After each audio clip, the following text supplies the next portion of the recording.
అనంత కరుణామయుడు అపార కృపాసుడైనటువంటి అల్లాహ్కు పేరుతో ప్రారంభిస్తున్నాను.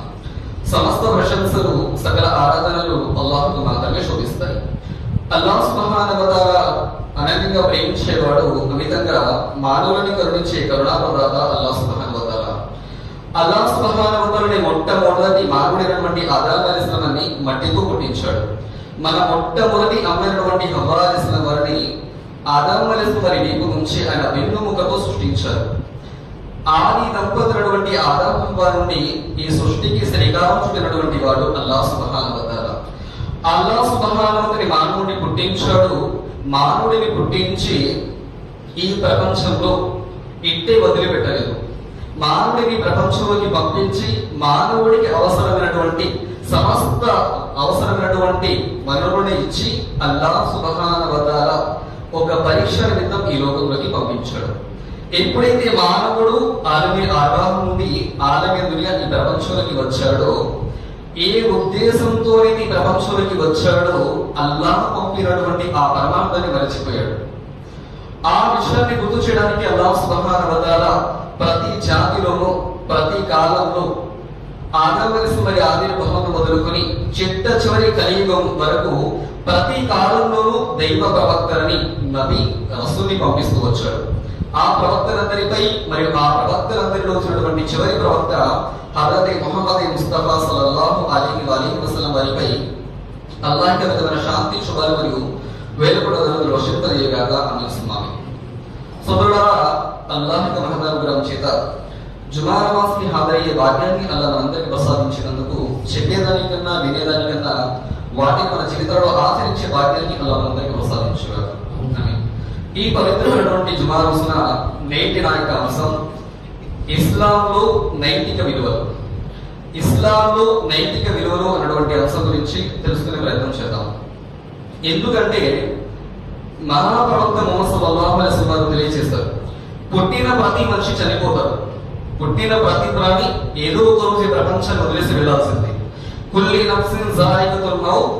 ఈ ప్రపంచంలో ప్రాణం పోసుకున్న ప్రతి జీవి, తల్లి గర్భం నుండి లోకంలోకి వచ్చిన ప్రతి జీవి, ప్రాణం పోసుకున్న ప్రతి జీవి ఏదో ఒక రోజు ప్రపంచాన్ని విడిచి వెళ్ళిపోవాల్సింది. అయితే చనిపోయిన తర్వాత మరణానంతర జీవితం అల్లాహ్ దగ్గర తీర్పు దినమది. అయితే ప్రవక్త సల్లల్లాహు అలైహి వసల్లం అన్నారు, ప్రళయ దినాన తీర్పు దినాన ఒక వ్యక్తి చేసినటువంటి మంచి చెడు కర్మలని అల్లాహ్ సుబ్హానహు వ తఆలా ప్రళయ దినాన మీజాన్ త్రాసులో చూస్తారు. ఆ త్రాసు పల్లెంలో పుణ్యాలని పాపాన్ని చూసినప్పుడు, పుణ్య కార్యాన్ని చూసినప్పుడు అతని యొక్క త్రాసు పల్లెంలో అత్యంత బరువైనటువంటిది ఏమిటి అంటే ప్రవక్త సల్లల్లాహు అలైహి వసల్లం అన్నారు, అతని యొక్క నైతికత, క్యారెక్టర్, నడవడిక. ప్రతిదిన అల్లాహ్ సుబ్హానహు వ తఆలా మన వేషధారణని చూడడు, మన అందచందాలని చూడడు, మన ఐశ్వర్యాన్ని, సిరి సంపదని చూడడు. ఎంత సంపాదించాము, ఇతడు కోటీశ్వరుడా కాదా, లక్షాధికారే కాదా, అల్లాహ్ చూడడు. ఇతను ఎంత అందంగా ఉన్నాడు, అల్లాహ్ సుబ్హానహు వ తఆలా చూడడు. ఇతను ఎంత డబ్బు సంపాదించాడు, ఎన్ని బిల్డింగ్లు కట్టాడు, అల్లాహ్ చూడడు. ప్రళయ దినాన అల్లాహ్ సుబ్హానహు వ తఆలా మన అందచందాన్ని, మన రూపురేఖని, మన వేషధారణ, లాచి వేసుకున్నాడా లేదా, గడ్డ పెంచాడా లేదా, పైజామా వేసుకున్నాడా లేదా, ఇవి చూడడండి. ప్రళయ దినాన అల్లాహ్ సుబ్హానహు వ తఆలా మన నడవడిక, మన అఖ్లాక్, మన క్యారెక్టర్ ని చూస్తారు. అంత విలువైనటువంటిది అఖ్లాక్. ఇస్లాం ధర్మంలో ఈమాన్ తర్వాత, విశ్వాసం తర్వాత సదాచరణలో భాగం మన అఖ్లాక్. ఎప్పుడైతే మన అఖ్లాక్, మన నడవడిక సరిగా ఉండదో ప్రళయ దినాన మనం పరలోకంలో నష్టపోతాం. మరి చూడండి, ఈ రోజు ప్రపంచంలో ముస్లింలైనా ముస్లిమేతరుడైనా వారి నడవడిక ఈ రోజు ఎలా ఉందండి? నేటి మన ప్రపంచాన్ని చూస్తే మేడి పండులా ఉంది. మేడి పండు చూడు మేలివై ఉండు, పొట్ట విప్పి చూడ పురుగులుండు అంటారు. అంటే నేటి మన ఈ ప్రపంచం చూస్తే టెక్నాలజీ ప్రపంచంలో అభివృద్ధి చెందింది. ఎంత అభివృద్ధి చెందింది అంటే మానవుడు తనని పోలినటువంటి మరో సృష్టి రోబోని తయారు చేస్తున్నాడు. మానవుడు భూమండలం నుండి పక్షి కాకపోయినా పక్షి కంటే వేగంగా ప్రయాణం చేస్తున్నాడు. ఆకాశాల మీదకు వెళ్ళి అక్కడ వింత విశేషము కనిపెడుతున్నాడు. అలాంటి ఇంత టెక్నాలజీ సాధించినటువంటి ఈ మనిషి ఈరోజు ఎలా ఉన్నాడండి? నైతికంగా, క్యారెక్టర్ పరంగా ఎలా ఉన్నాడు? ఎంతగా దిగజారిపోయాడు అంటే జన్మనిచ్చిన మాసాలు మూసి కనిపించిన తల్లిదండ్రులని కూడా గౌరవించలేనటువంటి అధమ స్థితిలోకి వెళ్ళిపోయాడు. సృష్టికర్తని నమ్మని వాళ్ళు కాబట్టి అలా ఉన్నారండి. ఓకే, మరి సృష్టికర్తని నమ్మినటువంటి, ఒకే సృష్టికర్తను నమ్మినటువంటి ముస్లిం సమాజంలోనైనా ఈరోజు ప్రశ్నార్థకరం. ఈరోజు నా అఖలాక్ ఎలా ఉంది? ఎవరైనా సరే స్నేహం చేస్తే స్వార్థంతో స్నేహం ఉంది, అవునా కదా? ఎవరికైనా నమ్మితే నమ్మకాన్ని ఒమ్ము చేసేస్తున్నాం, అమానత్ ఇస్తే అమానత్ని ఖయానత్ చేస్తున్నాం. ఈ రోజు మన అఖలాక్, మన నడవడిక ఎలా ఉంది? అల్లాహ్ సుబ్హానహు వ తఆలా అంటున్నాడు, ఇన్నల్లాహ లా యుగయ్యిరు మా బికౌమిహి హత్తా యుగయ్యిరు మా బికౌమి అన్ఫుసకుమ్. నిశ్చయంగా ఒక జాతి వారు తమ స్థితిని మార్చుకోనంత వరకు అల్లాహ్ వారి స్థితిగతిని మార్చడు. ఈ రోజు మన ముస్లిం సమాజం పరిస్థితి అండి ఎలా ఉంది? ప్రవక్త సల్లల్లాహు అలైహి వసల్లం అన్నారు, ఒకానొక కాలం రాబోతుంది, ఆ రోజున వడ్డించిన విస్తరిపై ఆకలిగా ఉన్నవాడు లేదా కుక్కలు ఏ విధంగా విరుచుకోబడతాయో ఆ మాదిరిగా ప్రళయ దినాన ఆ రోజున విశ్వాసులపై అవిశ్వాసులు ఆ మాదిరిగా విరుచుకోబడతారు అన్నారు. ప్రవక్త వారి సహబాలు అడిగారు, ఓ ప్రవక్త, ఆ సమయంలో మా సంఖ్య తక్కువ ఉంటుందా? జంగే బదర్లో కన్నా కూడా తక్కువ ఉంటామా? ఎంతమంది అండి జంగే బదర్? 313, 314, 317. ఈ రోజు ప్రపంచం ముస్లింలు అంతేనా? కొన్ని లక్షల కోట్ల మంది ఉన్నారు. మరి ఎందుకు ఈ పరిస్థితి? అవిశ్వాసులు అడుగులకు మడుగులు వత్తాల్సిన పరిస్థితి, వారి మోచేతి నీళ్లు తాగాల్సిన పరిస్థితి, ఆఖరికి ప్రశాంతంగా అజాన్ ఇవ్వలేని పరిస్థితి. ఎందుకు? అల్లాహ్ అంటున్నాడు, మీ అఖ్లాక్ని మార్చుకోండి, మీ నడవడిక, మీ క్యారెక్టర్, మీ ప్రవర్తన సరి చేసుకోండి, అప్పుడు అల్లాహ్ సహాయం చేస్తారు. మన నడవడిక సరిగా లేదంట, అందుకే అవిశ్వాసులు ఆడారు. ఇన్నల్లాహ లా యుగయ్యిరు మా బికౌమిహి. ఒక జాతి వారు తమ స్థితిని మార్చుకోనంత వరకు అల్లాహ్ వారి స్థితిని మార్చడు అంటున్నారు. చూడండి, ఈ రోజు మన నడవడిక మార్చుకోవాలంటే, మన మంచి వారిగా ఉండాలి అంటే, మన ప్రళయ దినాన అల్లాహ్ దగ్గర సాఫల్యం పొందాలి అంటే మన క్యారెక్టర్, మన అఖ్లాక్ మంచిగా ఉండాలి. మనం మంచివాడిగా మారాలంటే ఏం చేయాలండి? మనకి ఒక మంచి రోల్ మోడల్ ఉండాలి, మనకి ఒక మంచి ఆదర్శవంతమైనటువంటి ఒక వ్యక్తి ఉండాలి. అతని జీవితం యావత్ ప్రపంచానికి ఐడియల్ నమూనాగా ఉండాలి. ఉన్నారు ఎవరైనా? ఈ ప్రపంచంలో ఖురాన్ అవతరించి 1440 సంవత్సరాలు అవుతుంది. ఇప్పటి నుంచి ప్రళయం వచ్చేదాకా, ప్రళయం అంతమయ్యే వరకు ప్రపంచంలో పుట్టి చనిపోయే ప్రతి ఒక్కడికి, వైర్ కానీ ముస్లిం కానీ ముస్లిమేతరులు కానీ, యావత్ ప్రపంచ మానవాళికి ఐడియల్ గా, నమూనాగా, ఉత్తమ ఆదర్శవంతమైనటువంటి వ్యక్తిగా అల్లాహ్ ఒక వ్యక్తిని ఐడియల్ గా పెట్టారండి. ఎవరు ఆయన? ముహమ్మద్ సల్లల్లాహు అలైహి వసల్లం. యావత్ ప్రపంచానికి అసంఖ్యాక మానవాళిలో ఆనిముత్యం ప్రవక్త ముహమ్మద్ సల్లల్లాహు అలైహి వసల్లం జీవితం. ఆయన జీవితం మనకి ఐడియల్ నమూనాగా పెట్టాడు. అల్లాహ్ సుబ్హానహు వ తఆలా ఆయన అఖ్లాక్ చూసి, ఆయన నడవడిక చూసి అల్లాహ్నే డైరెక్ట్ గా కితాబ్ ఇచ్చాడండి. వ ఇన్నక లా అలా ఖులికిన్ అదీం. ఓ ప్రవక్త ముహమ్మద్ సల్లల్లాహు అలైహి వసల్లం, నీవు నైతికత రీత్యా, ప్రవర్తన రీత్యా, క్యారెక్టర్ రీత్యా అందరికంటే ఉన్నత శిఖరాన్ని అధిరోహించి ఉన్నావయ్యా, నీవు నైతికతలో సుగుణవంతుడివి అని అల్లాహ్ ప్రశంసించాడండి. మరి అలాంటి ఐడియా కలిగిన ప్రవక్త అరబ్బులను ఏ విధంగా మార్చాడు?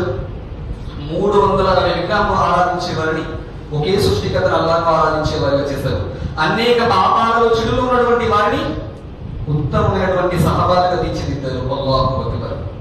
అమ్మ ఆయిషా రదియల్లాహు వారి దగ్గరికి వచ్చి సహబాలు అడుగుతున్నారు, ఓ అమ్మ ఆయిషా రదియల్లాహు తఆలా అన్హా, మహాప్రవక్త సల్లల్లాహు అలైహి వసల్లం నడవడిక, ఆయన అఖ్లాక్ ఎలా ఉండేది?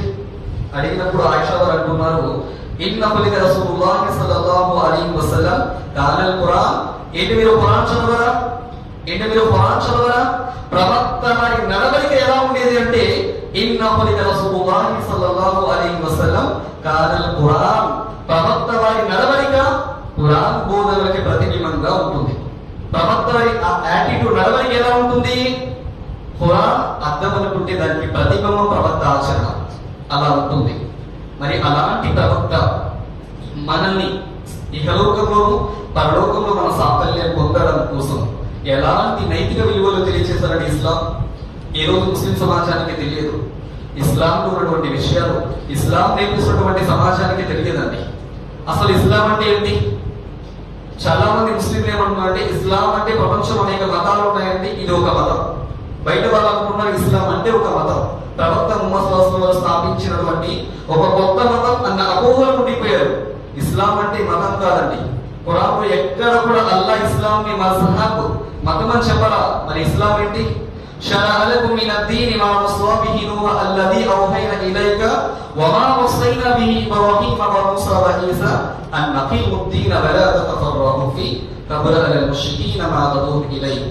ఏనాడైతే అల్లాహ్ సుబ్హానహు వ తఆలా మొట్టమొదటి మానవుని పుట్టించి ఈ ప్రపంచంలోకి పంపించి అతనికి మార్గదర్శకత్వాన్ని చూపించడం కోసం ప్రవక్తని పంపించాడే, ఆ ప్రవక్తలో పంపించబడినటువంటి ప్రవక్త నూహ్ అలైహిస్సలాం వారికి ఏ ధర్మాన్ని అయితే ఇచ్చాడో అదే ధర్మం ఇస్లాం. ప్రవక్తల పితామహుడైనటువంటి ఇబ్రాహీం అలైహిస్సలాం అయినటువంటి ఇబ్రాహీం అలైహిస్సలాం వారికి ఏ ధర్మాన్ని అయితే ఇచ్చారో అదే ధర్మం ఇస్లాం. మూసా అలైహిస్సలాం వారికి ఏ ధర్మాన్ని అయితే ఇచ్చారో అదే ధర్మం ఇస్లాం. మరియం కుమారుడైన ఈసా అలైహిస్సలాం వారికి ఏ ధర్మాన్ని స్థాపించమని ఇచ్చారో అదే ధర్మం ఇస్లాం. ఇదే ధర్మాన్ని ఇదే ఇస్లాంని మహాప్రవక్త సల్లల్లాహు అలైహి వసల్లం వారిపై వహీ ద్వారా పంపించి పరిపూర్ణం చేయబడింది. ఇస్లాం కొత్త మతం కాదండి. అనాదిగా ప్రవక్త ఆదం అలైహిస్సలాం వారి కాలం నుంచి ఉన్నటువంటి సనాతనమైనటువంటి జీవన విధానం ధర్మం ఇస్లాం. మనం ఎలా బ్రతకాలి, ఏది చేయాలి, ఏది చేయకూడదు అని సంపూర్ణంగా చెప్పినటువంటి గ్రంథం ఇస్లాం అని. ఈ రోజు మనం చూసినట్లయితే ప్రపంచవ్యాప్తంగా ఇస్లాంపై ఎన్నో అపోహలండి. నౌజుబిల్లా, అల్లాహ్ హిదాయత్ ఇవ్వగాక. అల్లాహ్పై, ఆయన ప్రవక్తపై, ఖురాన్పై, ఇస్లాంపై, ప్రవక్త వారిపై ఎన్ని అభాండాలు ఈ రోజు ఎన్ని అభాండాలు విశ్వాసులు. కానీ ముస్లిం సమాజం అలా చూస్తూ ఉండిపోయారు. మరి అల్లాహ్ దగ్గర ప్రళయ మనం సాఫల్యం పొందుతామా? మరి ఏం చేయాలి?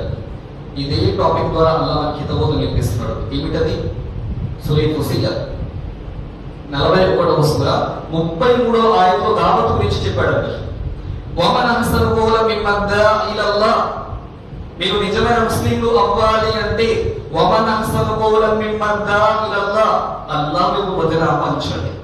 ఎవరికైతే అల్లాహ్ గురించి తెలియదో, ఎవరికైతే ఇస్లాం గురించి తెలియదో, ఎవరికైతే ప్రవక్త వారి గురించి తెలియదో అలాంటి వారికి సృష్టికర్త గురించి, అల్లాహ్ గురించి తెలియచేయండి. వమన్ అహ్సను కౌలం మిమ్మన్ దా ఇలల్లాహ్ వఅమిలు సాలిహాత్, సత్కార్యాలు చేయండి. మీకు తెలిసిన మాట ఒక్కటైనా సరే ఇతరులకు తెలియచేయండి, సదాచరణ చేయండి. అప్పుడు మీరు నిజమైన ముస్లిం అవుతారు. ఈ మాట చెప్పిన తర్వాత అల్లాహ్ అంటున్నాడు, ఓ ప్రవక్త ముహమ్మద్ సల్లల్లాహు అలైహి వసల్లం, మంచి చెడు ఎన్నటికీ సమానం కాదు. మంచి వేరు, చెడు వేరు. రెండు సమానం అవుతాయా? అవుతాయా? ఎండ నీడ ఒకటవుతాయా? నిప్పు నీరు ఒకటవుతాయా? భూమి ఆకాశం ఒకటవుతాయా? అవ్వవు. అలానే మంచి చెడు ఎన్నటికీ సమానం కాదు ప్రవక్త. చెడు ఏదైతే ఉందో ఆ చెడుని శ్రేష్టమైన మంచి ద్వారా నిర్మూలించు. ఇస్లాం మీద అభాండాలు వేస్తున్నారు, ఇది అనేక చేస్తున్నారు. దాన్ని ఏం చేయాలి? మంచి ద్వారా, శ్రేష్టమైన మంచి, మంచిలో కూడా శ్రేష్టమైన మంచి ద్వారా నిర్మూలించు. మరి ఏం చేయాలండి? అల్లా ఒకే ఒక హదీస్ చెప్పారు ప్రవక్త వారి ద్వారా. ఒకే ఒక హదీస్, దీనిని ముస్లిం సమాజం అర్థం చేసుకుని ఆచరించగలిగితే పరలోకంలో సాఫల్యం పొందుతారు. ప్రపంచంలో ఇస్లాంపై ఒక మంచి అభిప్రాయం వస్తుంది. అదేంటో తెలుసా? చిన్న పిల్లవాడి నుంచి ప్రతి మసీదులో మోసంగా నేర్పిస్తారు. చిన్న వయసు అంటే మెచ్యూరిటీ వచ్చినప్పుడు, జ్ఞానం వచ్చిన దగ్గర నుండి పిల్లలకి మరియు సదాచరణ వచ్చిన దగ్గరికి లేదా కలిమాచరి విశ్వాసైనప్పటి నుంచి ప్రతి ముస్లింకి ప్రాథమికంగా నేర్పించేటటువంటి ఒకే ఒకటి, దాని ద్వారా మనకు నైతిక విలువలు నేర్పుతున్నారు. ప్రపంచానికి ఆదర్శమైన విషయాలండి. ఏమిటది? ప్రవక్త సల్లల్లాహు అలైహి వసల్లం తెలియజేశారు, బునియల్ ఇస్లాం. ఏంటండి? ఇస్లాం మూల స్తంభాలు. ఇది ఎంత గొప్ప ప్రమాణమో తెలుసా? మనం కేవలం నోటితో చదివేసి వదిలేసాం. కేవలం బునియల్ ఇస్లాం, ఈ 5 మూల స్తంభాలలో ఎన్ని నైతిక విలువలు మనకి నేర్పిస్తున్నాడో తెలుసా? ప్రవక్త సల్లల్లాహు అలైహి వసల్లం తెలియజేస్తున్నారు, బునియల్ ఇస్లాము అలా ఖమ్సు షహదతు అల్లా ఇలాహ ఇల్లల్లాహ్ ముహమ్మద్ రసూలుల్లాహ్ వ ఇకామిస్ సలాత్ వ ఈతాయిజ్ జకాత్ వల్ హజ్జ్ వ సౌమి రమదాన్. ప్రతి ముస్లింపై 5 విషయాలు ఫరజ్ విధిగా చేయబడ్డాయి. ప్రతి వ్యక్తి ఇస్లాంలోకి వచ్చిన తర్వాత లేదా సదాచారంలోకి వచ్చిన తర్వాత ఇవి నేర్పిస్తారు. దీని యొక్క ప్రమాణాన్ని కూడా గ్రహించామా? ఇస్లాంలో నైతిక విలువలు ఈ 5 విషయాల ద్వారా మనకు నేర్పిస్తున్నారు. ముస్లిం అయిన ప్రతి వ్యక్తికి లేదా సదాచారంలోకి వచ్చిన వ్యక్తికి మొట్టమొదటిగా నేర్పించే విషయాలు. ఎందుకని? బునియల్ ఇస్లాం, ఒక ఇంటికి పిల్లలు ఎంత అవసరమో ఒక విశ్వాసికి ఈ 5 విషయాలు అంత తప్పనిసరి. అల్లాహు అక్బర్. మరి ఈ విషయాలు తెలుసుకుందామండి. ఇస్లాంలో నైతిక విలువలు, ముస్లింలకి నేర్పించినటువంటి నైతిక విలువలు ఏంటి? దీని ద్వారా ముస్లింల సమాజానికి అల్లాహ్ ఇచ్చే సందేశం ఏంటి? మొదటిది, అల్లాహ్ నమ్మిన ప్రతి వ్యక్తిపై, ఇస్లాం ధర్మంలో ఈమాన్ తీసుకొచ్చిన ప్రతి వ్యక్తిపై 5 విషయాలు ఫరజ్ చేయబడ్డాయి. మొదటిది షహదతి కలిమా, లా ఇలాహ ఇల్లల్లాహ్ ముహమ్మద్ రసూలుల్లాహ్. కలిమా ఇది. ఎవరి చివరి పలుకులైతే లా ఇలాహ ఇల్లల్లాహ్ ముహమ్మద్ రసూలుల్లాహ్ అవుతుందో అతడు స్వర్గానికి వెళతాడు. ప్రవక్తగా చెప్పారు. ఎవరి చివరి పలుకులైతే లా ఇలాహ ఇల్లల్లాహ్ అవుతుందో స్వర్గానికి వెళ్తారన్నారు. మన వాళ్ళు దాన్ని ఎలా అర్థం చేసుకున్నారంటే, జీవితంలో భయపడ్డ ముస్లింగానే పుట్టాడు, జీవితం అంతా సారాయి వ్యసనాలు పాపాలలో షిర్కు అన్నిటిలో మునిగిపోయాడు, జీవితం అంతా పాపాలలో ఉండిపోయి చనిపోయాడు. చనిపోయిన తర్వాత మోసగాళ్ళు వచ్చేసి ఒక కాంట్రాక్ట్ బేస్ మాట్లాడుకున్నారు జనాజా. ఏమైంది? జీవితం అంతా పాపాలలో మునిగిపోయి షిర్కులో ఉండిపోయి తాగుడు వ్యసనాలకి ఆనిసైపోయి చనిపోయిన సమయాన మోసగాళ్ళు వచ్చి జనాజా నమాజ్ చేయాలి. జనాజా నమాజ్ చేయిస్తూ ఉజూ చేయించారు. జనాజా నమాజ్ చేయిస్తూ ఒక పంచి కలిమా, ఒక చిన్న బుక్కు, మరి ఒక చీటిలో లా ఇలాహ ఇల్లల్లాహ్ ముహమ్మద్ రసూలుల్లాహ్ కలిమా రాసి చేతిలో పెట్టి కవర్లు వేసేస్తున్నారు. ఏం మోసం అని అడిగితే, అతను నమాజ్ చదవలేదు కదండి, మరి కలిమా లేక స్వర్గానికి వెళ్ళదు కదా, కాబట్టి కలిమా రాసి కవర్లు వేసేస్తున్నారంట. మన వాళ్ళు కలిమా ఎలా అర్థం చేసుకున్నారండి? జీవితం అంతా కలిమా ఆచరించకుండా, కలిమాపై విశ్వసించకుండా, దానిపై ఆచరించకుండా చనిపోయిన సమయాన ఒక చీటిలో లా ఇలాహ ఇల్లల్లాహ్ ముహమ్మద్ రసూలుల్లాహ్ కలిమా రాసి స్వర్గానికి వెళ్తాడా? వెళ్తాడా? అలా అయితే ప్రవక్త ముహమ్మద్ సల్లల్లాహు అలైహి వసల్లం ఆయన బాబాయికి రాసి ఉండేవాళ్ళు కదండి పెద్ద చీటి కలిమా. లా ఇలాహ ఇల్లల్లాహ్ నీకు నేర్పాల్సిన విషయం ఏంటి? లా ఇలాహ ఇల్లల్లాహ్ నీ జీవితంలో కలిమా చదివావు అంటే లా ఇలాహ ఇల్లల్లాహ్, లా ఎవడూ లేదు, ఏది లేదు, ఇలాహ ఆరాధనకి అర్హుడు అల్లాహ్ తప్ప. మనస్ఫూర్తిగా చనిపోయే వరకు ఎంత ముసీబత్ వచ్చినా, ఎన్ని అవరోధాలు ఎదురైనా, ఆఖరికి ఎన్ని కష్టాలు నష్టాలు బాధలు వచ్చి పడినా సరే, కులిన్న సలాతి వ నుస్కి వ మహ్యాయ వ మమాతి లిల్లాహి రబ్బిల్ ఆలమీన్, అల్లాహ్ మీద భరోసా కలిగి ఉండాలి. ఇన్నల్ లదీన ఖాలు రబ్బునల్లాహ్, ప్రాణం పోయే చివరి శ్వాస వరకు కూడా కలీమాపై స్థిరంగా ఉండాలండి. కానీ ఈరోజు మన పరిస్థితి, నోటి పైన లా ఇలాహ ఇల్లల్లాహ్ ముహమ్మద్ రసూలుల్లాహ్, లా ఇలాహ ఇల్లల్లాహ్ ముహమ్మద్ రసూలుల్లాహ్ అంటున్నాం, బయటకు వెళ్ళి దర్గాలు బాబాలు జెండాలు సమాధుల దగ్గర మొక్కేస్తున్నాం. కలీమా స్వీకరించబడుతుందా? నోటితో లా ఇలాహ ఇల్లల్లాహ్ చదివి దర్గాల దగ్గర మొక్కుబడి చెల్లిస్తున్నావు, దర్గాల దగ్గరికి వెళ్ళి సజ్దా చేస్తున్నావు, అల్లాహ్ స్వీకరిస్తాడా? లా ఇలాహ ఇల్లల్లాహ్ అంటేనే ఫస్ట్ లా, ఏదీ లేదు రిజెక్ట్ చేయాలి. ఏంటి?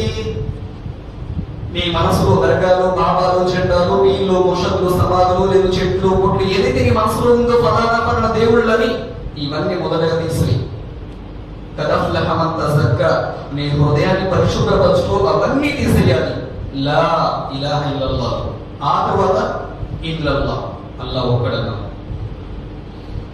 ఈ భూమండలంపై ఎంతమంది మానవులైతే ఉన్నారో అందరూ ఒకే శరీర నిర్మాణం ఉన్నారండి. ఎందుకని? మనందరినీ సృష్టించిన వాడు ఒక్కడే కాబట్టి. మనందరి మన తల్లి గర్భంలో గర్భాశయ కాలాంతకైన 3 పొరల చీకట్ల మధ్య మనకు ప్రాణం పోసి మనం సృష్టించిన వాడు ఒకే ఒక్కడు. వల్లాహు అఖ్రజకుం మిన్ బుతూని ఉమ్మహాతికుం లా తఅలమూన షైయా వజఅల లకుముస్ సమా'a వల్ అబ్సార వల్ అఫీదా ఖలీలం మా తష్కురూన్. ఏంటయ్యా మీరు ఆలోచించరా? వల్లాహు అఖ్రజకుం మిన్ బుతూని ఉమ్మహాతికుం, మీ తల్లుల గర్భాశయ గాఢాంధకర చీకటి పొరల మధ్య, 3 పొరల చీకట్ల మధ్య, గర్భాశయపు పొర, అండాశయపు పొర, మావి పొర, 3 పొరల చీకట్ల మధ్య మీకు చూసే కళ్ళు, వినే చెవులు, మాట్లాడే నోరు, ఈ నకసిక పర్యాంతాన్ని సృష్టించిన వాడు ఒక్కడు కాక 2 ముగ్గురు ఉన్నారా? ఉన్నారనుకుంటున్నారా? లేరు లేరయ్యా. లౌకాన ఫీహిమా ఆలిహతున్ ఇల్లల్లాహ్, ఒకవేళ కనుక ఈ పూర్తి విశ్వ వ్యవస్థలో ఒక్కడు కాకుండా 2 కోటి మంది ఉండి ప్రపంచం ఇప్పుడు నాశనం అయ్యేది. ఒక్కడే ఉన్నాడు, ఆయన విన్నాము. ఈ రోజు మనం ఏం చేస్తున్నాం? నమాజ్ చదువుతున్నాం. ఇయ్యాక నఅబుదు వ ఇయ్యాక నస్తঈన్. నమాజ్ వల్ల నేను నిన్నే ఆరాధిస్తానంటున్నావు, బయటికి వెళ్ళి ఎవరి దగ్గర మొక్కుతున్నావు. అల్లాహ్ సుబ్హానహు వ తఆలా అంటున్నాడు, కలిమా చదివిన తర్వాత కష్టమైన, నష్టమైన, బాధైన, సుఖమైన ఎన్ని వచ్చినా సరే అల్లాహ్పై భరోసా కలిగి ఉండాలి. అయ్యూబ్ అలైహిస్సలాం 18 సంవత్సరాల వ్యాధి సోకిందండి. ఎన్ని సంవత్సరాలు? 18 సంవత్సరాలు. మన వాళ్ళకి పిల్లలకి 1 రోజు 2 రోజు జ్వరం వచ్చి తగ్గలేదు అనుకోండి, డాక్టర్ దగ్గర తీసుకెళ్తాం, తగ్గలేదు. 3 రోజులు తీసుకెళ్ళాం, తగ్గలేదు. హాస్పిటల్ తీసుకెళ్ళాం, తగ్గలేదు. ఏం చేస్తాం? బారాషాహి దగ్గర తీసుకెళ్లి తాబీజులో తాయెత్తులు అంతరాలు ఎక్కిస్తాం. 18 సంవత్సరాలండి. وَأَيُّوبَ إِذْ نَادَى رَبَّهُ إِنِّي مَسَّنِيَ الضُّرُّ وَأَنْتَ أَرْحَمُ الرَّاحِمِينَ. 18 సంవత్సరాలు అయ్యూబ్ అలైహిస్సలాం వ్యాధికి సోకారు. 18 సంవత్సరాల వ్యాధికి సోకింది భయంకరమైన కుష్టు వ్యాధి. శరీరం అంతా అస్థి పంజరం, ఇక ఎముకలు మాత్రమే. శరీరం పైన ఒక పల్చటి చర్మం కనబడుతుంది అంతే. ఆస్తులు, ఐశ్వర్యాలు, బిల్డింగ్లు మొత్తం పోయాయి. ఆయన భార్య 4 నెలల్లో పనిచేసి తీసుకొస్తే తన భర్తకు పెట్టేది అంతే. ఆమె అన్నది, అల్లా నమ్ముకుని ఏం జరిగిందయ్యా? నాలో శక్తి లేదు కానీ ఉంటే మీరు కొడాద కొట్టుకునేవాడిని అన్నాడు. 18 సంవత్సరాల వ్యాధి సోకిన అయ్యూబ్ అలైహిస్సలాం మీద దానం పెట్టుకున్నారా? ఏదైనా చెట్టు దగ్గరికి వెళ్ళి మొక్కారా? ఏదైనా సమాధి దగ్గరికి వెళ్ళి మొక్కారా? 18 సంవత్సరాల వ్యాధి సోకినా సరే అల్లాహ్ను విడిచిపెట్టారా? అల్లాహ్ విడిచిపెట్టి మరొకటి మొక్కలేదండి. మరి ఈ రోజు మన ముస్లిం సమాజం బునియల్ ఇస్లాం లా ఇలాహ ఇల్లల్లాహ్ ముహమ్మద్ రసూలుల్లాహ్ కలిమా చదువుతున్నాం, మరి కలిమాపై ఈ రోజు ఆచరిస్తున్నామా? కలిమా మనకు నేర్పుతున్న విషయం ఏంటో తెలుసా? కష్టమైన, నష్టమైన, చివరి శ్వాస దాకా నీకు ప్రాణం పోసిన స్వామిపై, ఆ సృష్టికర్తపై నమ్మి ఆయన మాత్రమే ఆరాధించు. మొదటి గుణపాఠం. రెండవది, కలిమా ద్వారా అల్లాహ్ మనకు నేర్పుతున్న నైతికత, అఖ్లాక్ ఏంటో తెలుసా? ఏ వ్యక్తిలోనైతే సృష్టికర్త ఒక్కడు అన్నటువంటి విషయం విశ్వసిస్తాడో, అల్లాహ్ ఒక్కడే అన్న ఈమాన్ తీసుకొస్తాడో, ఆ వ్యక్తి నేను ఏ పని చేసినా సరే నన్ను పుట్టించిన వాడు చూస్తున్నాడు అన్న భయభీతి ఉంటుంది. ఏ వ్యక్తికి లా ఇలాహ ఇల్లల్లాహ్ విశ్వసిస్తాడో, ఆ వ్యక్తి ఏ పని చేసినా సరే సకల లోకాలతో అల్లాహ్ చూస్తున్నాడు. ఒకవేళ నేను చెడు పని చేస్తే, పాపం చేస్తే ప్రళయ దినాన ఆయన నిలదీస్తాడు అన్న భయం ఆ వ్యక్తిలో వస్తుందండి. నైతిక విలువ ఇస్లాం నేర్పుతుంది కలిమా. ఏ వ్యక్తిలో అయితే కలిమా వస్తుందో, చెడు చేసే ప్రతిసారి, పాపం చేసే ప్రతిసారి అల్లాహ్ చూస్తున్నాడు అన్న పాప భీతితో ఆ చెడుకి దూరమై తనని తాను నైతికంగా కాపాడుకుంటాడు. కలిమా నేర్పుతున్నది. మరియు రెండవది నమాజ్. నమాజ్ స్థాపించండి అన్నారు. నమాజ్ చదివితే ఏం లాభం అండి? నమాజ్ చదివితే ఏం లాభం? రోజు లేకుండా నమాజ్ చదివితే ఏం లాభం? అల్లాహ్ మనకి పుట్టించింది అల్లాహ్ని ఆరాధించడానికి. కానీ నమాజ్ అందుకొరకే. ఎందుకొరకు? ఇన్న సలాత తన్హా అనిల్ ఫహషాయి వల్ మున్కర్. నమాజ్ నిశ్చయంగా మిమ్మల్ని నీతి బాధ్యమైన పనుల నుండి, చెడు పనుల నుంచి మిమ్మల్ని ఆపుతుంది. నమాజ్ చదివిన సహాయం అవుతాడండి? నమాజ్ చదివి తాగుతాడా? నమాజ్ చదివి తాగుతాడా? చెడు పని చేస్తాడా? ఎప్పుడైతే నమాజ్ చదువుతాడో అతనిలో పాప భీతి, దైవ భీతి వస్తుంది. నమాజ్ మిమ్మల్ని చెడు పనుల నుండి, పాపాల నుంచి ఆపుతుంది. ఇది ఇస్లాం నేర్పుతున్న నైతిక విలువండి. ఇంకోటి ఏంటో తెలుసా? నమాజ్ ఎప్పుడైతే అల్లాహు అక్బర్ అల్లాహు అక్బర్ అన్న అజాన్ పిలుపు ఇవ్వగానే నమాజ్కి వచ్చేస్తాం. ఏమవుతుంది నమాజ్తో? నమాజ్ నేర్పుతున్న నైతిక విలువ ఏంటంటే, ఎప్పుడైతే అల్లాహు అక్బర్ అల్లాహు అక్బర్ అన్న అజాన్ పిలుపు ఇవ్వగానే నమాజ్కి వచ్చేసి మసీదులో కాలికి కాదు, భుజానికి భుజం ఆంచి నమాజ్ చేస్తాం. ఏంటి దీనివల్ల లాభం? ఈ రోజు సమాజంలో మేము పెద్దది, మీ పెద్ద కులం, మీ చిన్న కులం అంటారని తనగా చూస్తున్నారు. కానీ ఇస్లాం ప్రపంచానికి నేర్పుతున్న గొడవలు ఏంటో తెలుసా? ప్రపంచంలో ఉన్నటువంటి ముస్లింలు నమాజ్కి వచ్చినప్పుడు అతను లగ్జరీ మ్యాన్ అయినా, రిచ్ మ్యాన్ అయినా సరే, రిక్షా తొక్కుకునేవాడైనా, రిచ్ మ్యాన్ అయినా సరే, నమాజ్కి వచ్చినప్పుడు పక్కనే నిలబడి కాలుకి కాలు, భుజానికి భుజం ఆనించి నమాజ్ చేయాల్సిందే. ఏంటి దీనివల్ల లాభం? శ్రీమతి సరోజినీ నాయుడు గారు అంటున్నారు, ఎప్పుడైతే మసీదు మినాల నుండి అల్లాహు అక్బర్ అల్లాహు అక్బర్ అన్న అజాన్ పిలుపు ఇవ్వగానే ముస్లింలు ఏ పని చేస్తున్నా ఆ పని వదిలేసి నమాజ్ మసీదుకి వెళ్తారు. వీళ్ళు లోపల ఏం చేస్తున్నారా అని నేను తొంగి చూశాను. ఎప్పుడైతే వాళ్ళు నమాజ్కి వెళ్ళి నమాజ్లో పక్కనే నిలబడి కాలుకి కాలు భుజానికి భుజం ఆనించి నమాజ్ చేయడం చూశాను. ఒక షాప్ లో పనిచేసే యజమాని, అతని దగ్గర పనిచేసే కూలివాడు ఇద్దరు పక్కనే నిలబడి కాలుకి కాలు భుజానికి భుజం ఆనించి నమాజ్ చేయడం చూశాను. అంటే ఇస్లాంలో అంటరానితనం లేదు. ఇది ప్రపంచానికి నేర్పుతున్న గుణపాఠం. ఆనాడు సౌదీలోనే ఉన్నతమైనటువంటి ఖురైష్ వంశాలు ఉన్నాయి, ఉన్నతమైనటువంటి వంశాలు ఉన్నాయి. బిలాల్ హబ్షీ రలియల్లాహు తఆలా అన్హు బానిసత్వంలో ఎంత నీచంగా చూసేవాళ్ళంటే ఈ రోజు పని మనిషి కన్నా 100 రెట్లు నీచంగా చూసేవాళ్ళంటే ఆనాడు. అలాంటి బిలాల్ ఏం చేశారు? మహాప్రవక్త సల్లల్లాహు అలైహి వసల్లం ఇస్లాం వెలుగు ద్వారా ప్రపంచంలోని అత్యంత పవిత్రమైన క్షేత్రం కాబాపై ఎక్కించి అజానిపించిన మొట్టమొదటి అజాన్ గౌరవం అంటే ఆయనకు లభించింది. ఇస్లాం ప్రపంచానికి నేర్పుతున్నటువంటి నైతికత. ఇస్లాంలో ఉన్నవాడైనా లేనివాడైనా, రిక్షా తొక్కుకునేవాడైనా, రిచ్ మ్యాన్ అయినా, బిజినెస్ మ్యాన్ అయినా, బండి తోడు బండి తొక్కుకునేవాడైనా నమాజ్కి వచ్చినప్పుడు అల్లా ఆరాధన సమయంలో ఇద్దరు సమానమే, ఎలాంటి తారతమ్యాలు లేవు. అల్లా దృష్టిలో నమాజ్లు అందరూ ఒకటి. ఇది మనకు ఇస్లాం నమాజ్ నేర్పుతున్నది. ఇక మూడో విషయం జకాత్. వఆతు జకాత్. ఈ రోజు మనం చూడండి, ఎవరైనా సరే ఒక రోడ్డు మీద వెళ్తున్నాం అనుకుంటే, మనం వెళ్తున్నాం, ఏదైనా సరే నాకు దానం చేయండి అని అడిగారు అనుకోండి, ఫస్ట్ గా మన జేబులో చూసేది చిల్లర, అవును కదా? ఆ తర్వాత 10 రూపాయలు, అవును కదా? 100 రూపాయలు ఉందనుకోండి, మన కంసోరి మనసు ఆ ఏమిద్దాంలే చేద్దాం లేవులే అని చెప్పేస్తాం, అవునా కదా? మన జేబులో 100 రూపాయలు ఉందనుకోండి, 10 రూపాయలు ఇవ్వడం కొంచెం కష్టపడతాం, అలా మన క్షమించు, అవునా కదా? అంటే తాను సంపాదించినటువంటి ఉదయం సాయంత్రం కష్టపడి 500 రూపాయలు వచ్చినాయండి, 10 రూపాయలు లేదా 100 రూపాయలు చేయాలంటే కష్టపడతాం, ఆలోచిస్తాం, అవునా కదా? కానీ అలాంటిది అడగకుండానే నీవు సంపాదించిన సంపాదనలో సంవత్సరం అంతా నీవు సంపాదించిన సంపాదనలో నుంచి 2.5% జకాత్ పేదవాళ్ళకి ఇవ్వాలి.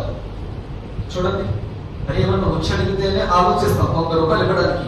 మరి అలాంటిది నేను రేయింబవుడు కష్టపడి ఎండనగా వాదనగా రేయింబవుడు కష్టపడి సంపాదించిన నా సంపాదనలో ప్రతి 100 రూపాయలకి 2.5 రూపాయలు తీసి జకాత్ ఇవ్వాలి. ఏమవుతుంది దీనివల్ల? సమాజంలో పేదవాళ్ళు, అగత్యపరులు, నిరుపేదలు వారి అవసరాలు తీరతాయి, వారి యొక్క సమస్యలు తీరాలి. ఇస్లాం కేవలం ప్రపంచంలో ఒక ముస్లిం సమాజం మాత్రమేనండి. అల్లాహు అక్బర్. కానీ ఈ రోజు జకాత్ ఎంతమంది దాన్ని మనం సద్వినియోగం చేస్తున్నాం? ప్రపంచంలో ఒక మంచి ఆయుధం ఉంది ముస్లిం సమాజంలో. ఆ ఒక్క ఆయుధాన్ని వినియోగిస్తే ప్రపంచంలో ముస్లిం పేద ముస్లింలు ఉంటారంట. ఏంటది? జకాత్. అర్హులకి సరిగా జకాత్ ఇస్తే, నిజమైనటువంటి అర్హులకి, మరియు జకాత్ తీస్తే గనక అది సద్వినియోగం చేస్తే ప్రపంచంలో పేద ముస్లిం ఉండరు. పడగ దినాన ఎవరైతే జకాత్, చూడండి, జకాత్ ఎవరైతే స్తోమత ఉండి జకాత్ ఇచ్చే స్థాయికి చేరుకొని ఎవరైతే జకాత్ తీయరో పడగ దినాన వారి సంపాదించిన సంపాదన కరిగించి వారి శరీరంపై వేయడం జరుగుతుంది. మరి చూడండి, హారూన్ తను సంపాదించిన సంపాదనతో సహా భూమి మీదకు తొక్కబడ్డాడు. ఎందుకని? మూసా అలైహిస్సలాం వారు వచ్చి, అయ్యా నీకు సంపాదించిన సంపాదనలో జకాత్ తీయి అన్నారు. లేదు లేదు, నేను నా సొంత తెలివితేటలో సంపాదించాను, ఇది నేను కూడా పెట్టని, ఆ జకాత్ ఇవ్వాలంటే పెద్ద మొత్తంలో వస్తుంది కదా, నేను ఇవ్వను అన్నాడు. ఏమైంది? అల్లాహ్ సుబ్హానహు వ తఆలా వాడిని తొక్కియడమే కాదు, ఏదైతే నేను నా సొంత తెలివితేటలో సంపాదించానన్నాడో యావదాస్తితో సహా అల్లాహ్ తొక్కేశాడు. మరి ఓ ముస్లిం సమాజమా, ఒరియల్ ఇస్లాం అనేటువంటి మనం ధనవంతుడైన ప్రతి ముస్లిం తన సంపదలో 2.5% తీసి పేదవాళ్ళకి జకాత్ చెల్లించాలి. దీని ద్వారా పేదవాళ్ళు, అగత్యపరులు ఎవరైతే వాళ్ళు ఉన్నారో అలాంటి వారి యొక్క సమస్య తీరుతుంది. సమాజానికి నేర్పుతున్న గుణపాఠం. ఆ తర్వాత 4వది రోజా. రంజాన్ ముందునే గడిచిపోయిందని రంజాన్ మాసం. రంజాన్ గడిచిపోయి షబాల్ మాసంలో మనం వచ్చేసాము. రంజాన్ అల్లాహ్ సుబ్హానహు వ తఆలా ప్రతి సంవత్సరం రంజాన్ ఉపవాసాలు పెట్టడానికి గల ప్రమాణం ఏంటి? మనం ఆకలితో అనుమతిస్తే అల్లాహ్కి మన లాభం జరుగుతుందా? లేదు. మరి రంజాన్ ఉపవాసాలు అల్లాహ్ పెట్టడానికి గల ప్రమాణం ఏంటంటే ఎవరైతే ఆకలితో సూర్యోదయం నుండి సూర్యాస్తమయ ధవళరేఖలో ప్రస్ఫుటమయ్యేదాకా 13-14 గంటలు పక్షి మంచినీళ్ళు ముట్టుకోకుండా తినకుండా త్రాగకుండా ఎవరైతే ఉపవాస దీక్ష చేస్తారో దీని వల్ల సమాజంలో పేదవారి ఆకలి బాధ తెలియాలి. ఎంత ధనవంతుడైన ముస్లిం అయినా సరే రంజాన్లో ఉపవాసం ఉండాల్సిందే, మినహాయింపు ఏమీ లేదు. అనారోగ్యం అలాంటి వేరే పరిస్థితి ఉంటే తప్ప ధనవంతుడైన ముస్లిం అయినా సరే రంజాన్లో ఉపవాసం ఉండాల్సిందే. నేను ఉండలేను అంటే ఫిదియా పరిహారం, ఆ ఉపవాసానికి బదులు ఒక నిరుపేదకి భోజనం పెట్టాలి. అల్లాహ్ అక్బర్. రంజాన్ చూడండి ఏం నేర్పుతుంది మనలో. ఈరోజు ఎంతమంది మనం సిటీలో వెళ్ళినప్పుడు రోడ్ల మీద ప్లాట్ఫామ్ మీద ఎంతమంది ఒక పూట తినడానికి కూడా లేని వాళ్ళు ఉన్నారండి. అలాంటి పేదవారి ఆకలి బాధ మనకు తెలియచేయాలి. రంజాన్ వచ్చింది, 30 రోజులు గడిచిపోతున్నాయి. చివరి వారం రోజు ఉన్నప్పుడు మనం ఏం చేస్తాం? ఈద్ కోసం బట్టలు తీసేసుకుంటాం. నా పిల్లలకి మంచి బట్టలతో కొనాలి, నా పిల్లలకి ఏం కొనాలి, మంచి బట్టలు, ఫ్యాన్ కుట్టిద్దామా లేదా రెడీమేడ్ తీసుకుందామా, ఈ చిన్న షాప్ లో తీసుకుందామా లేదంటే చంద్ర బ్రదర్స్ అలాంటి పెద్ద షాప్ లో తీసుకుందామా, నేనేం తీసుకుందాం, ఇలా మనం ప్లాన్ చేసుకుంటాం. అవునా కదా? ప్లాన్ చేసుకుంటాం. మరి ఎప్పుడైనా ఆలోచించాలా సమాజంలో తల్లి తండ్రి లేని అనాథ పిల్లల గురించి? ఎవరైతే సమాజంలో తల్లి తండ్రి లేని అనాథ పిల్లలు ఉన్నారే, నీ పిల్లలకి ఏం బట్టలు కొనాలని ప్లాన్ చేస్తున్నావు ఈద్ కోసం, మరి సమాజంలో తల్లి తండ్రి లేని పిల్లలకి ఎవరు బట్టలు కొంటారయ్యా? సమాజంలో ఎవరైతే అనాథలు ఉన్నారో వారి యొక్క ఆకలి బాధ ఏంటి? ఇస్లాం రోజా ఉపవాసం ద్వారా నేర్పుతున్న నైతికత ఏమిటంటే, నీవు ఏ విధంగా ప్రతిరోజు నీవు తింటున్నావు, నీ ఇరుగు పొరుగువారు, నీ సమాజంలో, నీ దగ్గరలో ఎవరైతే ఆకలితో అలమటిస్తున్నారో అలాంటి పేదవారి ఆకలి బాధ నువ్వు తెలుసుకొని నీకు అల్లాహ్ ప్రసాదించిన దారిలోంచి పేదవారికి సహాయం చేయాలి. ఇది రోజా నేర్పుతున్న గుణపాఠం అండి. మరి మనం ఎంతమంది ఆలోచిస్తున్నాం? ఇంకో విషయం ఏంటో తెలుసా? ఉపవాసం నేర్పుతున్న విషయం ఏమిటంటే, ఈ రోజు ఎంతమంది తల్లిదండ్రులు అనాథాశ్రమంలో ఉన్నారండి? ఎంతమంది తల్లిదండ్రులు ఓల్డేజ్ హోమ్ లో ఉన్నారు? ఎంతమంది తల్లిదండ్రులు ఈ రోజు తమ సంతానం ముస్లిమేతరుడైనా తమ సంతానాన్ని చూస్తున్నారు? ఎంతమంది తల్లిదండ్రులు ఈ రోజు తినడానికి తిండి లేక ఓల్డేజ్ హోమ్ లో ఇబ్బంది పడుతున్నారు? ముస్లిం సమాజమా, ఉపవాసం నేర్పుతున్న గుణపాఠం ఏమిటంటే, నీవు తల్లి గర్భంలో ఉన్నప్పుడయ్యా వల్లాహు అఖ్రజకుం మిన్ బుతూని ఉమ్మహాతికుం, నీవు తల్లి గర్భంలో గర్భాశయ గాఢాంతకర 3 పొరల చీకట్ల మధ్య నీకు ఉన్నప్పుడు నీకు ఆహారం ఎలా? ప్రతిరోజు అమ్మ వచ్చి లేదా నాన్న వచ్చి బొడ్డు కోసి ఇదిగో నాన్న అని గోరుముద్దలు పెట్టాడా? డాక్టర్ గారు వచ్చి గోరుముద్దలు పెట్టాడా? లేదు. మరి ఆహారం ఎలా? తల్లి తిన్న ఆహారం పేగు అనే బంధం ద్వారా డైజెస్ట్ అయ్యి మనకి నచ్చి వెళ్తుంది. పుట్టిన 9 మాసాల తర్వాత పుట్టిన వెంటనే తల్లి యొక్క స్తనాల నుండి అది మధురాతి మధురమైన పాలను ఇచ్చాడు. ఆ తర్వాత తల్లి నీ కోసం, నీ ఆకలి తీర్చడం కోసం ఎప్పుడైతే నువ్వు పెరిగి పెద్దయ్యే కొద్దీ, మాటలు వచ్చే కొద్దీ గోరు ముద్దలు పెట్టి నీకు ఇదిగో నాన్న గోరు ముద్దలు పెట్టి తినిపించింది. మరి అలాంటి తల్లిదండ్రుల ఆలన పాలన ఈ రోజు మన పరిస్థితి. నమాజ్ చదివే ముస్లింలు కూడా తల్లిదండ్రులు దూరంగా పెట్టిన పరిస్థితులు ఉన్నాయండి. మరి ఉపవాసం అల్లాహ్ స్వీకరిస్తాడా? ఉపవాసం నేర్పుతుంది నీ తల్లిదండ్రుల ఆలన పాలన చూడు, తల్లిదండ్రుల ఆకలి బాధ చూడు. ఏ తల్లిదండ్రులు అయితే తమ సంతానాన్ని ఇష్టపడరో అల్లాహ్ కూడా వారి సంతానాన్ని ఇష్టపడరు.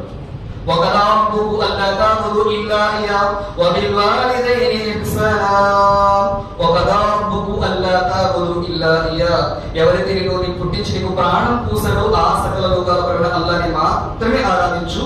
వబిల్వాలిదైని ఇహ్సానా, నీకు జన్మనిచ్చిన 9 మాసాలు మూసి కనిపించిన తల్లిదండ్రుల సేవ చేయి. ఎంతమంది చెప్పండి?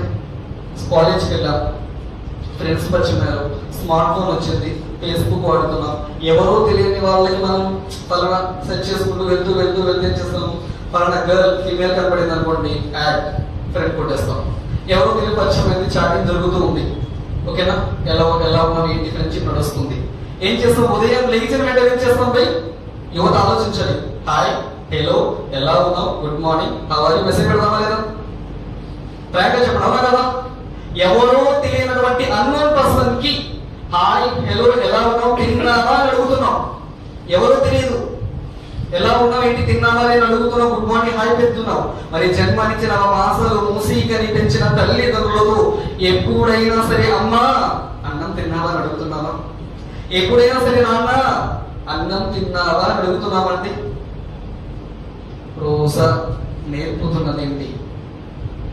జన్మనిచ్చిన మాసాలు మూసీకని పెంచిన తల్లిదండ్రుల సేవ చేయ. నీ తల్లి పాదాల కింద అంటే ఆ తల్లి సేవలో స్వర్గం ఉంది. నీ తండ్రి స్వర్గానికి ద్వారమై ఉన్నాడు. ఎన్ని నమాజులు చదివినా, ఎన్ని ఉపవాసాలు పాటించినా, ఎన్ని దాన ధర్మాలు చేసినా తల్లిదండ్రుల సేవ చేయకపోతే, మరి ఆదమాపవాన్ని కనీసం చూడకపోతే అల్లా ఇష్టపడాలండి. ప్రళయమైన పరిస్థితి. ఉపవాసం మనకి నేర్పుతున్నది ఏ విధంగా సూర్యోదయం ఫజర్ అయిపోయిన తర్వాత నుండి ఫజర్ అజాన్ నుండి సూర్యాస్తమయం అయిపోయి మగరిబ్ అజాన్ అయ్యే అంత వరకు నీ దగ్గర తినడానికి ఏమి ఉన్నా, తాగడానికి అన్ని ఉన్నా సరే నువ్వు తినకుండా ఏ విధంగా దాహం వేస్తూ ఉంటది, ఆకలి వేస్తూ ఉంటది, దప్పికేస్తూ ఉంటది. నీకు ఆకలి బాధ తెలిసింది కదా. మరి ఇదేనయ్యా, ఒక పూట తినకపోతే ఏ విధంగా నీ కడుపు మండుతుందో, నీ ఆకలి వేస్తుందో, నీ తల్లిదండ్రులకి కూడా అన్నం లేకపోతే, తినడానికి లేకపోతే వారి పరిస్థితి కూడా ఇంతే. అల్లా నేర్పుతున్నాడండి మనకి.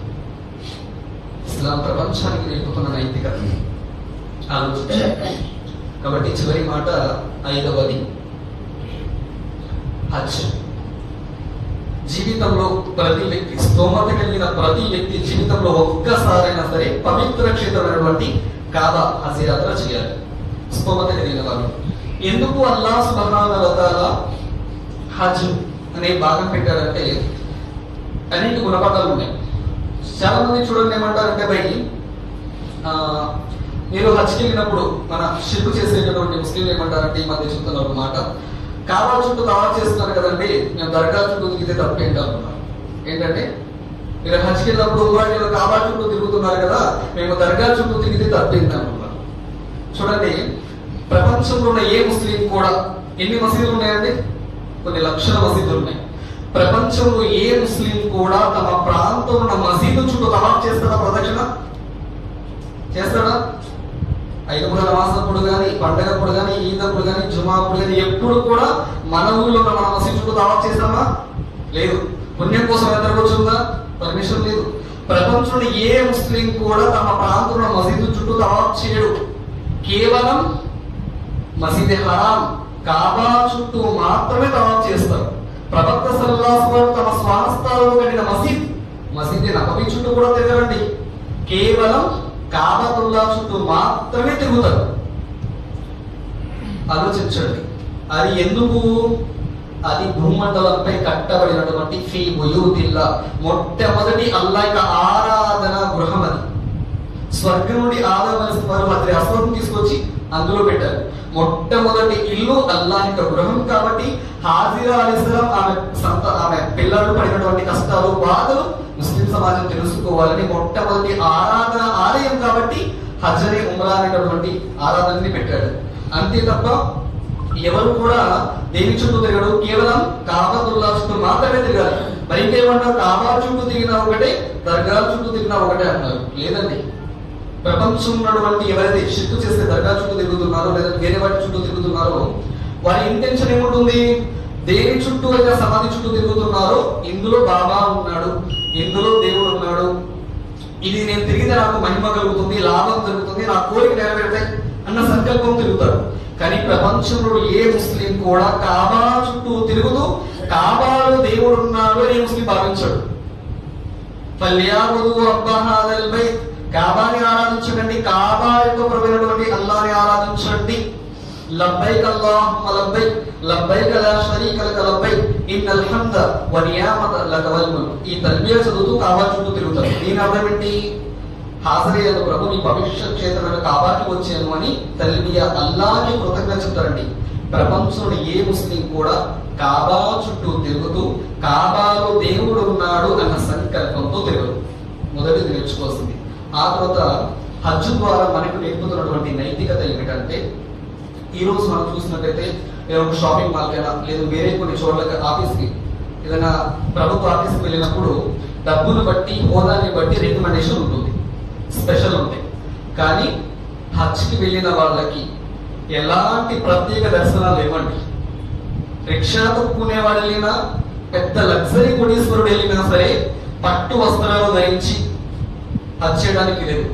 ఎంత ధనవంతుడైనా, ఎంత బీదవాడైనా హజ్కి వెళ్ళినప్పుడు పట్టు వస్త్రాలు లేదు. అందరూ కూడా కేవలం 2 అదుపులు లేనటువంటి హరాం ధరించి మాత్రమే హజ్ యాత్ర చేయాలి. ఎంత డబ్బులున్నా సరే పట్టు వస్త్రాలతో హజ్ చేస్తారంటే హజ్ స్వీకరించబడదు. అంటే అల్లాహ్ దృష్టిలో అందరూ సమానమే. ఇది అల్లాహ్ సుబ్హానహు వ తఆలా నేర్పుతున్నటువంటి నైతికత అండి. కాబట్టి ఇన్షాల్లాహ్ చివరి మాట, ఈ 5 మూల స్తంభాలని ఎన్నో పరమార్థాలు ఉన్నాయి, సహాబాలు ఆచరించారు. అల్లాహ్ సుబ్హానహు వ తఆలా ప్రపంచంలోనే ఉన్నతమైన స్థాయికి తీసుకెళ్లారు. ఇన్నల్లాహ లా యుగయ్యిరు మా బికౌమిహి హత్తా యుగయ్యిరు మా బికౌమి అన్ఫుసహుం. నిశ్చయంగా ఒక జాతి వారు తమ నడవడికని తాము తీర్చిదిద్దుకున్నంత వరకు అల్లాహ్ వారి స్థితిని మార్చడు. కాబట్టి ఇన్షాల్లాహ్ ప్రపంచంలోనూ మన స్థితి మారాలి అంటే, పరలోకంలో సాఫల్యాన్ని పొందాలి అంటే మన అఖలాక్ని, మన నైతికని మాత్రమే మనం సరిదిద్దుకోవాలండి. ఇన్షాల్లాహ్ మారదామా? ఇన్షాల్లాహ్ నమాజ్ చేయండి. రంజాన్ అయిపోయింది, లేదు కూడా నమాజ్ తయారు చేయండి. ఖురాన్ చదవండి. మనకు తెలిసినటువంటి ఈ అల్లాహ్ లా ఇలాహ ఇల్ల కలిమాపై స్థిరంగా ఉండి ఇతరుల వరకు ఇన్షాల్లాహ్ చేరవేయండి. ఇస్లామిక మూల స్తంభాలు ఏదైతే ఉన్నాయో దాని పరమార్థాన్ని తెలుసుకొని ఇన్షాల్లాహ్ ఆచరించే భాగ్యాన్ని అల్లాహ్ మనందరికీ ప్రసాదించుగాక. అల్లాహ్ సుబ్హానహు వ తఆలా ఏదైతే ఇస్లాం ధర్మం ద్వారా మనకు నేర్పిస్తున్నటువంటి నైతిక విలువలు ఉన్నాయో దాని ఇన్షాల్లాహ్ మన జీవితంలో ఆచరించే భాగ్యాన్ని అల్లాహ్ మనందరికీ ప్రసాదించుగాక. అల్లాహ్ సుబ్హానహు వ తఆలా మనం చనిపోయేటప్పుడు మన నోటి వెంట లా ఇలాహ ఇల్లల్లాహ్ ముహమ్మద్ రసూలుల్లాహ్ ఆ కలిమా వచ్చే భాగ్యాన్ని అల్లాహ్ మనందరికీ ప్రసాదించుగాక. అల్లాహ్ సుబ్హానహు వ తఆలా మన జీవితంలో షిర్కు నుండి, బిదాత్ నుండి, మూఢనమ్మకాల నుంచి, దురాచారం నుండి దూరం ఉండే భాగ్యాన్ని అల్లాహ్ మనందరికీ ప్రసాదించుగాక. తల్లిదండ్రుల సేవ చేసే భాగ్యాన్ని అల్లాహ్ మనందరికీ ప్రసాదించుగాక. మనం రంజాన్ మాసంలో చేసినటువంటి తరావీ నమాజ్, ఉపవాసాలు, ఆరాధనలు, ఖియాముల్ లైల్, సత్కార్యాలు, ఇబాదత్ ఏదైతే ఉన్నాయో వాటన్నిటిని కూడా అల్లాహ్ స్వీకరించి రంజాన్ మాసం యొక్క పూర్తి పుణ్యఫలాన్ని అల్లాహ్ మనందరికీ ప్రసాదించుగాక. అల్లాహ్ సుబ్హానహు వ తఆలా రాబోయే రంజాన్ వరకు కూడా మనం బ్రతికుండేటటువంటి సౌభాగ్యాన్ని అల్లాహ్ మనందరికీ ప్రసాదించుగాక. అల్లాహ్ సుబ్హానహు వ తఆలా మన నోటి వెంట చనిపోయే సమయంలో విశ్వాస స్థితిలోని కలిమా చెందినటువంటి దాసుడిగానే మరణించే భాగ్యాన్ని అల్లాహ్ మనందరికీ ప్రసాదించుగాక. అల్లాహ్ మనల్ని, మన తల్లిదండ్రులు, మన కుటుంబ సభ్యులందరినీ కూడా భయంకరమైనటువంటి సమాధి బాధ నుండి, నరకాగ్ని శిక్ష నుండి అల్లాహ్ మనకి ముక్తి ప్రసాదించి స్వర్గంలోకి వెళ్ళి తెలుగులో ఇలాంటి ధార్మిక కార్యక్రమాలు నిర్వహించాలి అంటే సంప్రదించండి నజీర్ అహ్మద్ దాయి, గుంటూరు. అస్సలాము అలైకుం వరహ్మతుల్లాహి వబరకాతుహు.